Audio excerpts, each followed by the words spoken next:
Okay, so what I was going to talk about last podcast, and it kind of got segued into an issue of discrimination and representation in the wrestling world. I'm gonna talk about it now, and I don't have to talk about that because we already talked about it. So what I was going to talk about was Triple H guys or wrestlers that Triple H will be pushing down our throats for the foreseeable future. And I just want to touch on where these people at as of this posting, which again is 420. So I'm not going to say Cody Rhodes is a Triple H person, but he had to finish his story, and now he is the head of the Triple H era. Damian Priest is, for representation purposes, the second Puerto Rican in 50 years to hold a main title. Just to say it better, Damian Priest becomes the first Puerto Rican superstar to win a championship in WWE in the past 50 years. Pedro Morales holds the record of being the first and only Puerto Rican star to become a champion in WWE until now. Those are, there you go, Puerto Rican ethnicities. That is the origin of country. They are American. If we're talking about race, they will be considered white. We could argue about that all day. But congratulations to Damian Priest. He did it for the culture. He was very clear on that. And I like that. We're not going to segue. Bayley is now the WWE Women's Champion in the Triple H era. Sami Zayn Intercontinental. Sami Zayn is Syrian. He is very vocal about that. Logan Paul never's on the show. Y'all don't have an issue with that. He holds the United States Championship. That's a mid-card title. World Tag Team Champions are The Miz and R-Truth, which I believe he now has some type of dementia because he doesn't even, R-Truth doesn't even recognize anybody. A-Town Down Under, WWE Tag Team Championships, which by the way, those belts are beautiful. The Kabuki Warriors, they hold the Tag Team Women's Championships. If we could just squeeze in an Intercontinental Women's Championship, I think WWE will be perfect in terms of belts that are available for people to fight for. I didn't mind the Raw Tag Team Championships. I thought they were fine, but whatever. You all are very picky.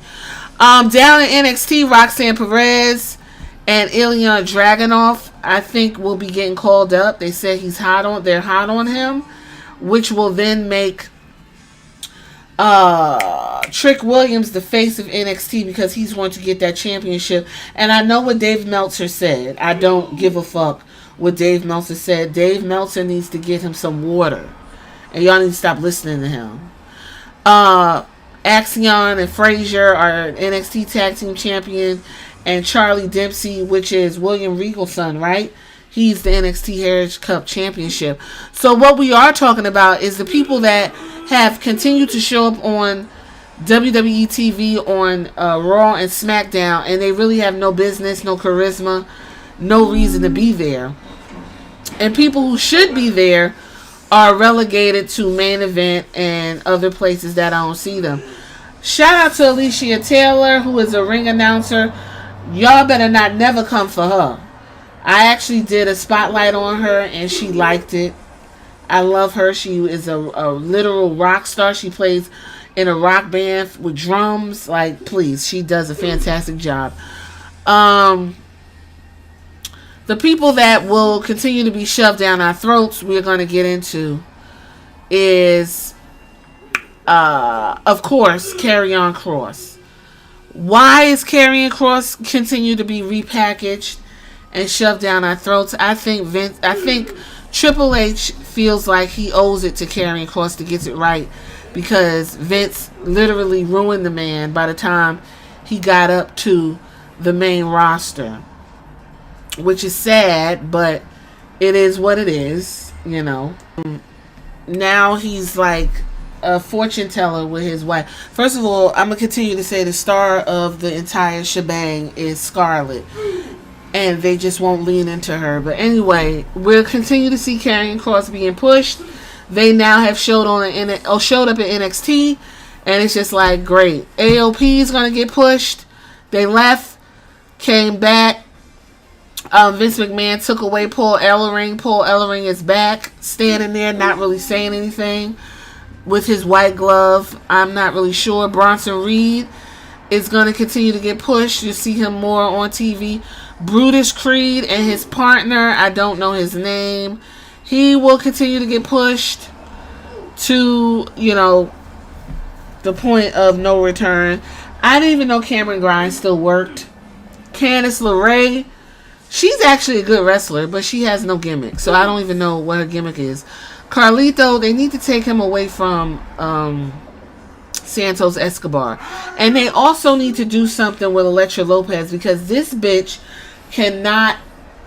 she is not connecting any of the wrestling moves with Zelina Vega. And Zelina Vega is looking like a complete idiot out there trying to wrestle with this woman.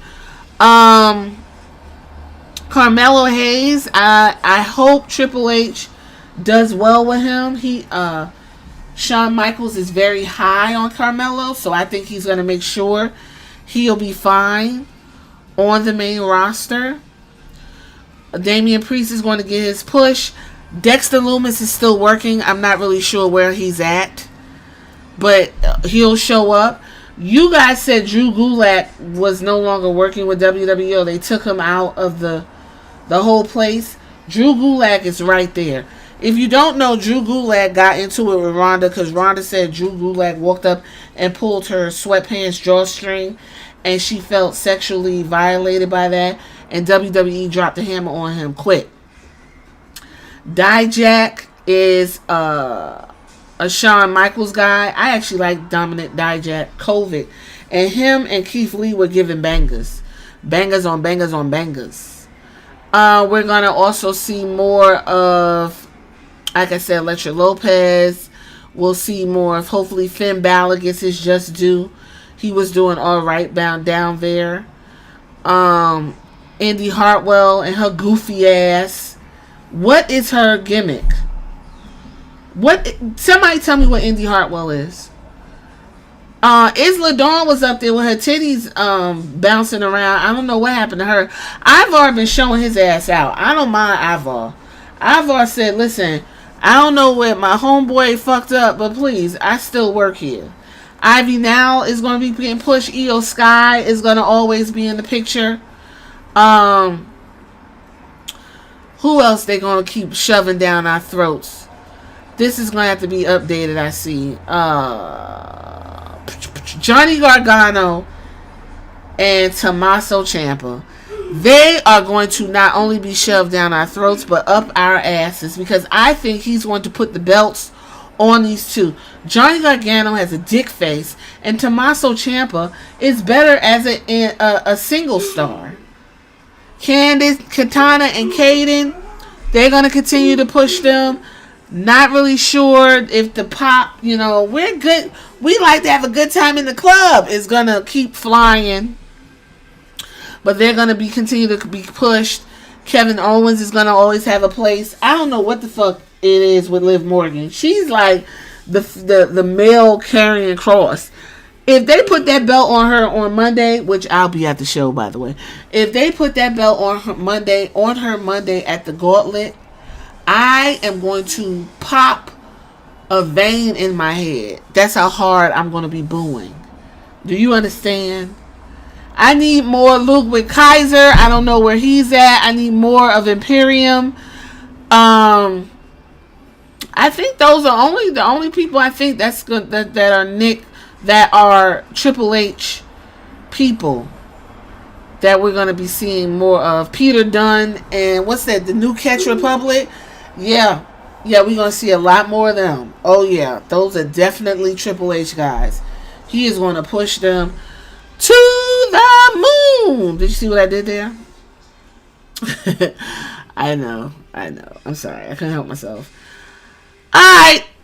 Who you think Triple H will be pushing in the year 2024 that probably shouldn't be pushed? Shotzi Blackheart is going to be getting pushed. Why? I don't fucking know. She a Triple H girl. Tegan Knox, he will not let that woman go. That woman, listen, He love him some Tegan Knox, child. And I can't think of nobody else. If I'm missing somebody, let me know in the comments. Who do you think Triple H will continue to push, even though they don't have no charisma, they don't got no character, they don't got no damn aura, nothing. They just there. But because those are his babies, he is going to do his best to get them where they need to be, which is over, and it ain't working. Hit me in the comments if you got this far.